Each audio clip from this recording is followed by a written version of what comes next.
feel obliged to start with a list of apologies because I'm feeling that we are somehow in between, in a transition between all the statistics we have seen and the next section, which is about new products.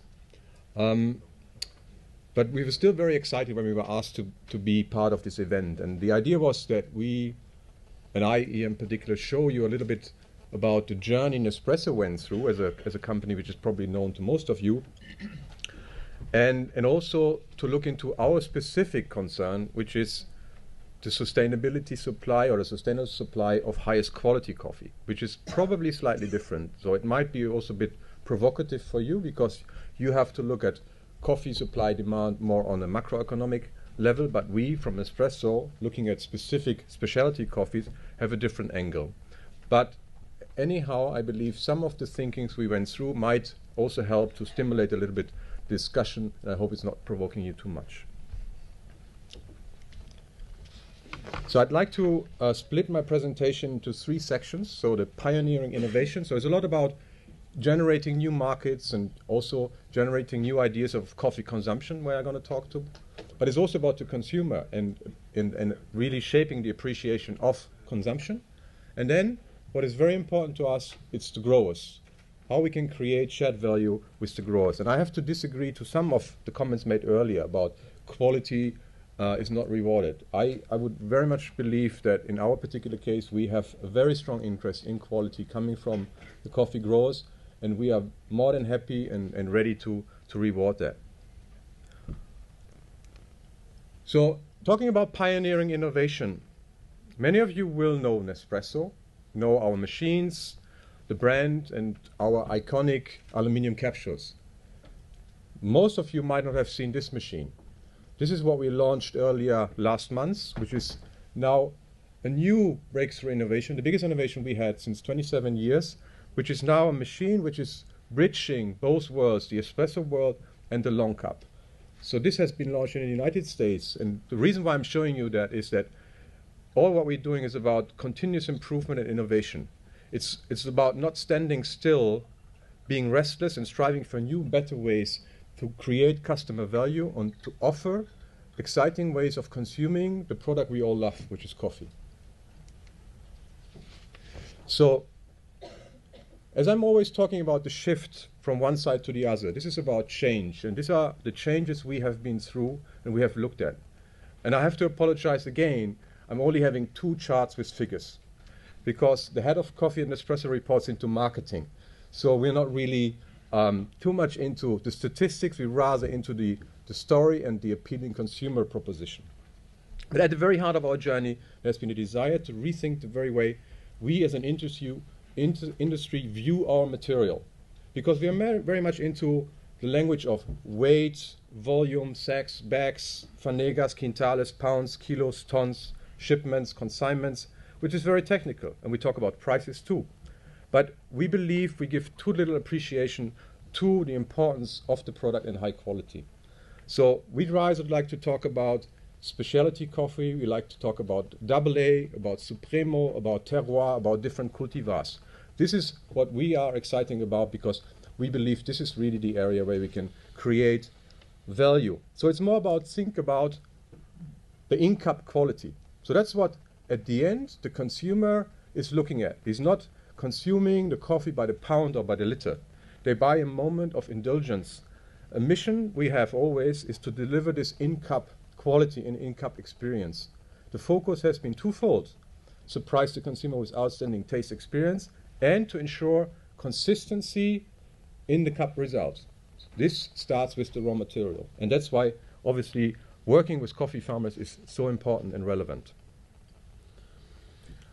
A lot of companies do innovation. We're not claiming that we're the only ones. They look into parts of what they're doing. They're optimizing their blends for whatever reason, sometimes even cost. They change the grinding for the extraction. They have new approaches for roasting. They're optimizing this in order to have higher extractability.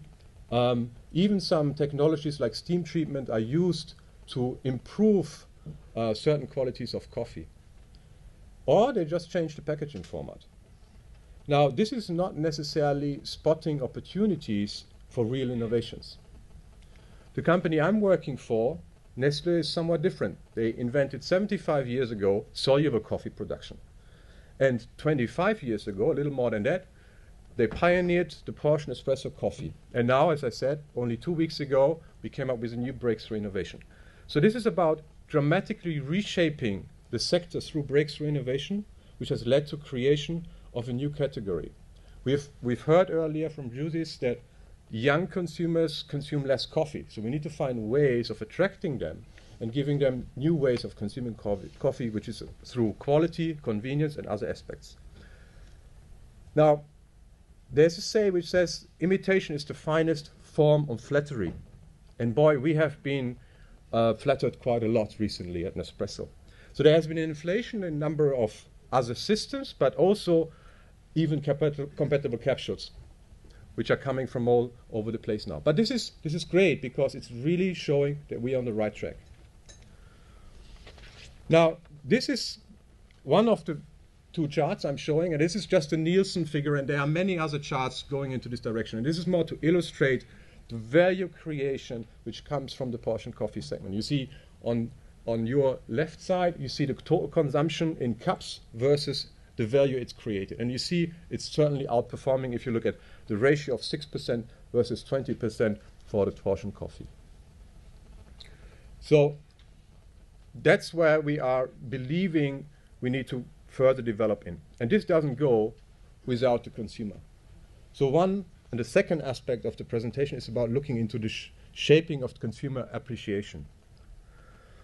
Because if the consumer doesn't buy in and doesn't follow the consumer proposition, we will never succeed. So now we have tried to make coffees much more of a connoisseurship, to have Grand Cru as a denomination, and it's about the simplification of the preparation of an espresso at home. And this, if you go back to the good old days where this was about inconsistent quality, it was just refill. It was consumption of coffee without thinking. It was just to avoid being dehydrated. We had consumption as a byproduct from Stefan. So this is a kind of showing low level of engagement in the beverage. It's just functional. But what we like to look at, instead of looking at the mainstream, is a category in a world where coffee has a true place, where it is appreciated. It's similar to other fine and quality food in the dining. We talk about our products using a vocabulary which has been used for many years in the wine industry, for instance. We're getting people to think about what they're consuming. And this is what we have started to introduce, working with sommeliers, working with chefs, having a common inspiration, experts to experts, in order to bring this category to a next level. I don't know how many of you are trained baristas and have ever tried to prepare a professional espresso in a coffee bar or even at home. But this takes time, practice, dedication, and as I always say, affinity to cleaning, because cleaning of the machine takes more time than warming it up and preparing the coffee itself. So some baristas are there, I think. Yeah? So most of the people really only go to a coffee bar because they want to be served by a specialist. And that was the simple idea. That was the starting point of an espresso, to have a convenient way to have a delightful experience at home, where you not have only easy access, but also, and that's also something we have learned, that you can change the quality of the coffee throughout the day. So you can, depending on your mood and your best condition, your personal preference and your desire, you can choose between different flavors, different cup size, and you always know the consistency of the quality is there. So that's the idea of a delightful experience we have.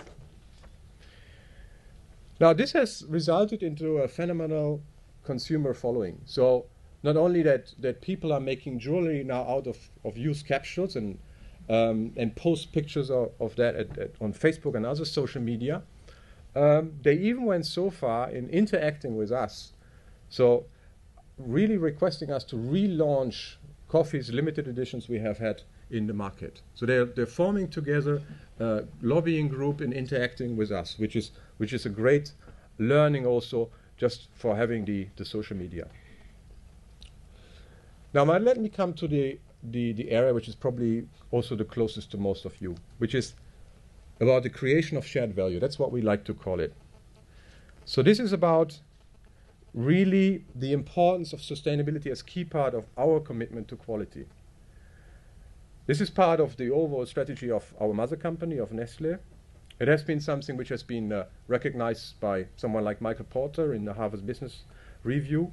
And this is about co-creation, which starts with the farmers. It's very simple. If the raw material is wrong, it's garbage in, garbage out, we cannot produce best quality coffee. So that's how we're functioning. That's why it is fully integrated into our business model. Coffee of the quality we are seeking is very rare. We talk about 1 to 2% of the world production. So we're really representing a niche. But there are others next to us in the specialty coffee development who are having the same interest. And we believe highest quality coffee in comparison with productivity, as mentioned earlier, can really make a change for the farmers. So it's about shifting from pure trading, where this is about what we heard earlier, for us buying futures, hedging, tenable parity and certified stocks, to really get involved in the value chain. We even challenge the role of the traders, the intermediates. We prefer to work with cooperatives, obviously. And it's very important for us that they are adding value, that they're helping us in establishing a direct relationship with coffee farmers. So we shifted from trading to partnering. And that's on the occasion of the visit of a delegation from the Fédération Nationale de Cafeteros to our headquarters here with our CEO. But what I want to share with you is that we have more than 60,000 coffee farmers in 11 countries who are working with us in an Nespresso AAA sustainable quality program. So they are supported by more than 240 agronomists on a day-to-day basis, because we heard earlier that smallholders are the ones who are really not having access to technification. So that's something we have been very keen on. And Colombia being the most important country for us, where we have already 43,000 coffee farmers only, is of very big importance. So next week, we're going to celebrate the opening of a new cluster. That's how we call the regions in Santander. And it's also about rewarding farmers and giving them an understanding about what is going to happen to their coffee when they produce it. So what we did recently for one of the limited editions we called Naora, we did not launch it in a consuming country. Now we went back to the farmers in Colombia, to the region where the coffee was coming from, and we celebrated it together with the coffee farmers, with the Fédération, on the spout. So they were the first one we presented the final product. And that's very important, that we give a face of ourselves also to the producers, because we're heavily relying on them. Of course, we're teaming up with NGOs and work with the most important and most established and reliable NGOs. But we wanted to go beyond, because when we first started back in 2003 with our sustainability program, there was one very important aspect missing, which was the quality. And we cannot be opportunistic in the way we source our coffee, because the coffees we are looking for with a specific flavor profile are so much depending on the terroir, on the region, the climate, and the conditions, and the cultivars itself, that we have to choose first this region, and then we can work with the farmers in order to improve sustainable practices, productivity, and the quality aspects. So that's why we team up with these NGOs. We integrate their standards into our program, and we're learning from each other. And the second learning we had then after a while, after the quality aspect, was the productivity. So that's also fully integrated into the Nespresso AAA program. So this is the way we do business. It's representing 84% of our total purchases, which more to come. And it's a concrete way of fully integrating sustainability into the business model.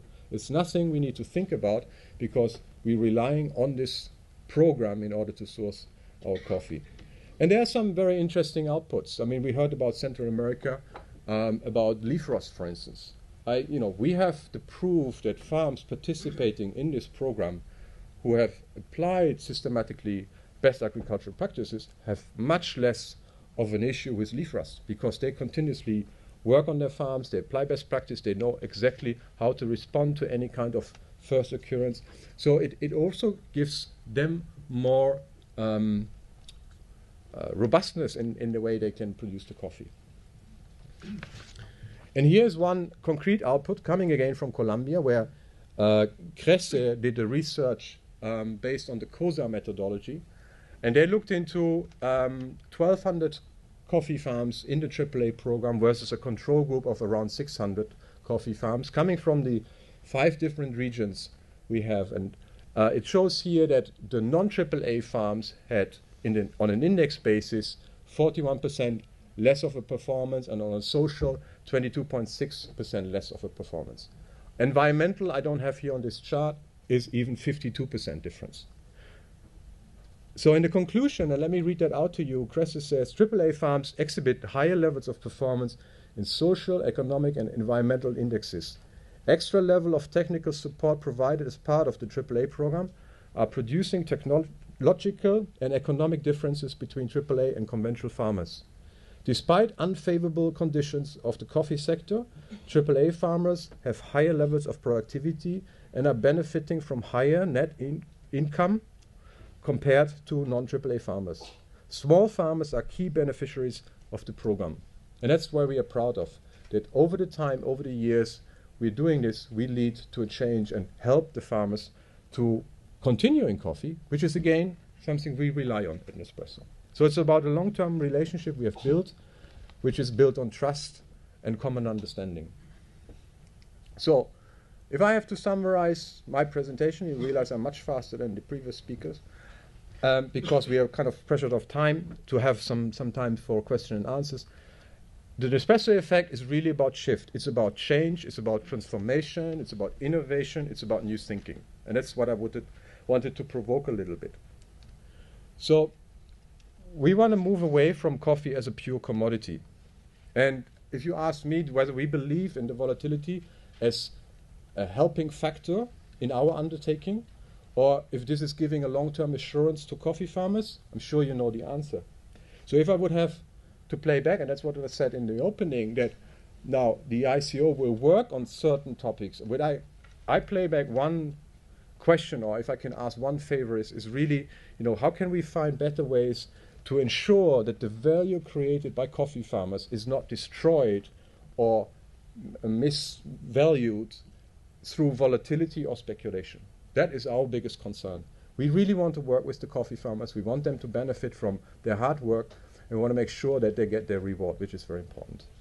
So for us, coffee that we source and refine and sell to our consumers has the potential to create shared value right along the whole value chain, and in fact it brings the chain together.